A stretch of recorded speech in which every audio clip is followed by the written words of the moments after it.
इन दिनों टीकमगढ़ शहर में राजनीति गरमाई हुई है। टीकमगढ़ लोकसभा सांसद डॉक्टर वीरेंद्र खटीक द्वारा जिले के स्वास्थ्य विभाग, नगर पालिका, पीडब्ल्यूडी विभाग के अपने प्रतिनिधि नियुक्त किए गए हैं, जिसके बारे में विभाग में खलबली मची हुई है। प्रतिनिधि द्वारा विभागों से नियुक्तियों एवं टेंडर की जानकारी मांगी जा रही है। स्वास्थ्य विभाग से सांसद प्रतिनिधि मनोज देवरिया द्वारा राजनीति मांगी गई थी एवं बीते दिन एक मेडिकल एजेंसी पर कार्रवाई करते हुए उसके रिकॉर्ड को जब्त किया गया था। इसकी दूसरी सुबह जिला स्वास्थ्य विभाग में आगजनी की घटना होती है, जिस पर संसद द्वारा प्रतिनिधि द्वारा आशंका जताया जाता है। देखिए, कुछ दिनों से 20-25 दिन मेरे ख्याल से हो गए हैं, इतने दिनों से लगातार सूचनाएं आ रही थी कि स्वास्थ्य विभाग में बड़े पैमाने पर भ्रष्टाचार हुआ है। भ्रष्टाचार इस कदर का हुआ था कि माननीय विधायक राहुल भैया को भी इसमें रुचि लेनी पड़ी। कई तरह की शिकायतें जिले के लेवल पर और उच्च स्तर पर इसकी शिकायतें की गई। कुछ कार्रवाइयाँ भी स्वास्थ्य विभाग की तरफ से और अन्य प्रशासन की तरफ से की गई। इसी के प्रतिफल में मेरी तरफ से भी सांसद प्रतिनिधि के तौर पर कई सारे दस्तावेजों की जानकारी मांगी गई थी। जो जानकारी मांगी गई वो बहुत संवेदनशील थी। कई तरह के भ्रष्टाचार होने की जानकारी मुझे भी मिली थी।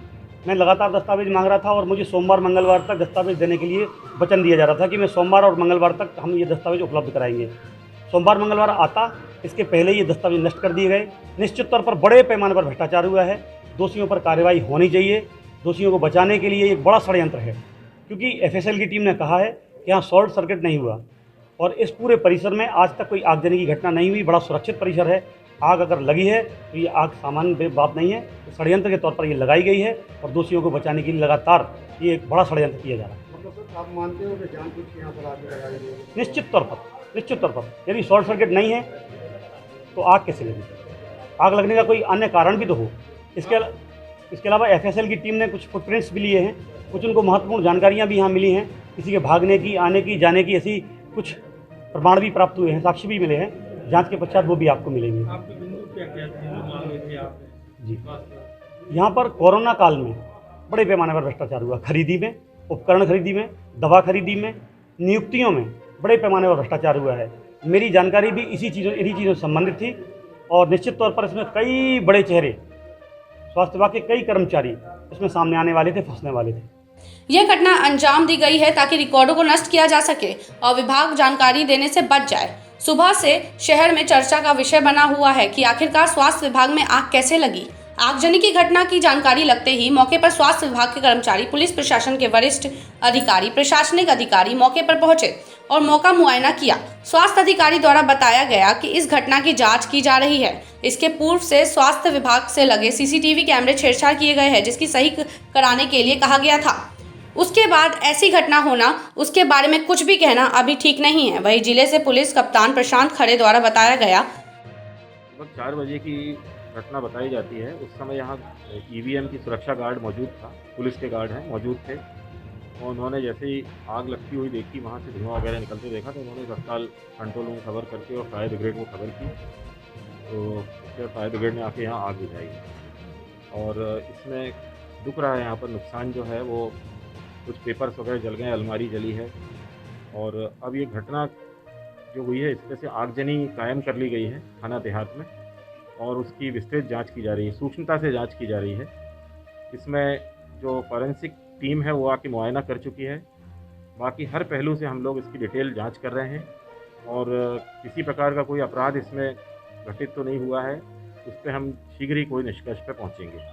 हमारा प्रयास है कि इसको जल्दी से जल्दी जो है पूरा इसका कारण हमको पता चल जाए। इसमें एक टीम बनाई गई है, जो कलेक्टर महोदय ने टीम बनाई है, वो जो भी पेपर्स जले हैं उनकी डिटेल में जांच करेगी कि वो कौन से पेपर्स थे, कौन सी फाइलें थीं जो जल गईं, तो वो हो जाएगा। और बाकी यहाँ की जो घटना स्थल की जो परिस्थितियाँ हैं उनका बारीकी से मुआयना करके और हम लोग किसी न किसी निष्कर्ष पे संपूर्ण जांच के बाद जल्दी ही पहुँच जाएंगे, किसी न किसी परिणाम पे पहुँचेंगे। उसके हिसाब से आगे कार्रवाई की जाएगी। प्रथम दृष्टया अभी सभी तरह की बातें आ रही हैं, वहाँ पर वायर भी हैं और इसके अलावा जो है बंद स्थान था, एक ही रास्ता है और फिर उस समय कौन से कर्मचारी थे, कौन से नहीं थे, वो सब देख के मतलब किसी एक ठोस निष्कर्ष पे अभी मेरे हिसाब से तो नहीं पहुंचा जा सकता है कि ये, लेकिन आगजनी हुई है ये तो कंफर्म है।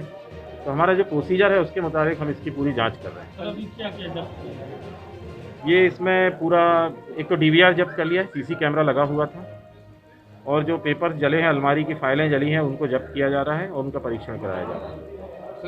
जी, अभी नुकसान का तो पता नहीं, कह नहीं सकते हैं।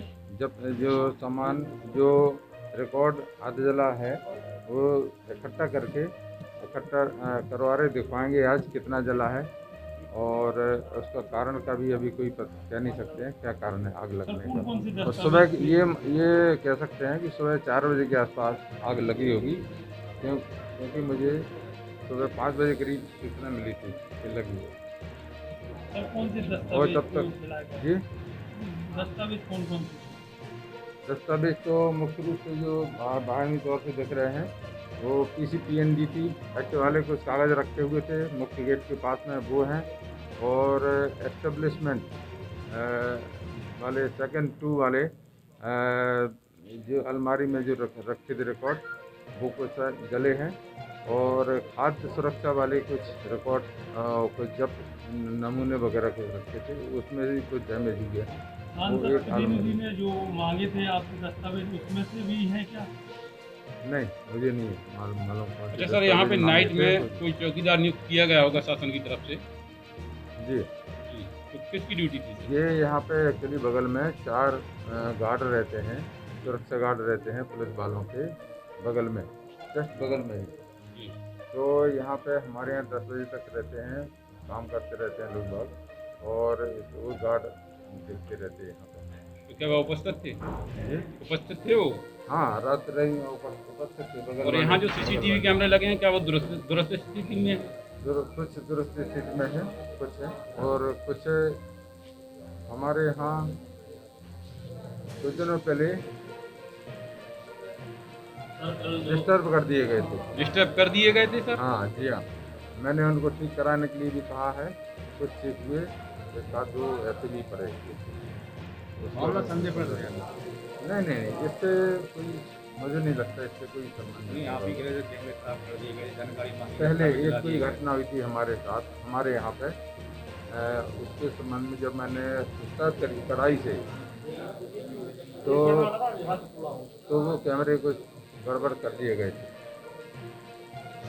नहीं तो गड़बड़ कर देने से क्या आशंका लगा रहे हैं आप? अंदेशा क्या, किसकी तरफ इशारा है आपका? भ्रष्टाचार की कल जांच हुई, आज इस तरीके से आग लगना, आप किस तरह से उसको देखते हैं? मुझे, मैं कह नहीं सकता हूँ कि उस आरोप से संबंधित है। जी, आपका दायित्व है इन दस्तावेजों को सजा कर रखना। इस प्रकार की लापरवाही में आप क्या कार्रवाई करेंगे, आगे क्या एक्शन लेंगे आप? मैं जो भी इसमें देखेंगे, जांच होगी, अभी सब रिकॉर्ड, आधा जला रिकॉर्ड इकट्ठा किया जा रहा है, देखेंगे कौन कौन से महत्वपूर्ण कागजात जले या गायब हैं या नहीं जले, उसी के आधार पर फिर संख्या व्यक्त की जाएगी किसके द्वारा लगाई जा सकती है। पहला सवाल, फिलहाल मामले की जानकारी के लिए कई प्रयास लगाए जा रहे हैं। अब देखना यह होगा जांच टीम द्वारा क्या निष्कर्ष दिया जाता है। टीकमगढ़ से संतोष कुमार की रिपोर्ट, न्यूज़ लाइव 18।